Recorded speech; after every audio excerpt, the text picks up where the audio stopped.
नाना पटोलेंनी संताप व्यक्त केला आहे। संजय राऊत यांच्यावर संजय राऊतांनी नौटंकी बंद करावी असं नाना पटोले म्हणाले। संजय राऊतांनी मर्यादा पाळावी असंही नाना पटोले म्हणाले। राऊतांनी लहान कार्यकर्त्यांप्रमाणे वागू नये असंही पटोले म्हणाले। सांगलीचा तिढा 2 दिवसांमध्ये सुटेल असंही त्यांनी सांगितलेलं आहे। तर 1-2 दिवसांमध्ये सांगलीच्या प्रश्नावर पडदा टाकू असंही पटोले म्हणाले।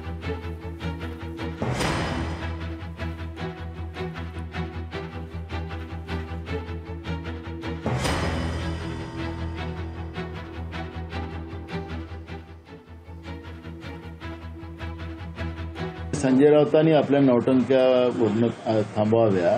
खरं तर ते एक मोठे नेते आहेत शिवसेनेचे, त्यांनी काय बोलावं त्याच्या एक मर्यादा त्यांनी ठेवाव्या। आणि मी वारंवार सांगतो की हा सामोपचाराने आम्ही हा प्रश्न सोडू, वरिष्ठांच्या लेवलवर सोडू, हे सांगत असताना सुद्धा एका छोट्या कार्यकर्त्यासारखं असं वक्तव्य संजय राऊतांनी करू नये असा माझा सल्ला त्यांना पहिली आहे। सामोपचाराने हा प्रश्न सोडू, 1-2 दिवसांमध्ये जमलं तर उद्याच या सगळ्या प्रश्नावर आम्ही पडदा टाकू। सामोपचाराने हा प्रश्न सोडू, 1-2 दिवसांमध्ये जमलं तर उद्याच या सगळ्या प्रश्नावर आम्ही पडदा टाकू। लोकशाही मराठी ऐका, पहा, जागरूक रहा।